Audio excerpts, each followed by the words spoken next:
Iketut Sudito warga Banjardinas Baturinggit Kajo Desa Baturinggit Kubu dikagetkan oleh kobaran api dari sebuah kamar di rumahnya Kamis 8 Desember malam hari.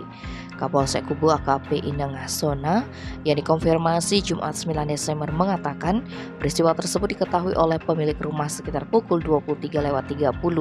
Kala itu Iketut Sudito sedang tidur, tiba-tiba dia melihat api sudah membesar di rumahnya. Diduga api tersebut berasal dari dupa sehabis sembahyang. Percikan api tersebut diduga menimpa kasur. Ketika mengetahui rumah tersebut terbakar, pemilik rumah langsung panik dan segera meminta tolong kepada tetangga sekitarnya. Tidak ada korban jiwa dalam kejadian itu, hanya saja korban mengalami kerugian sekitar 50 juta rupiah.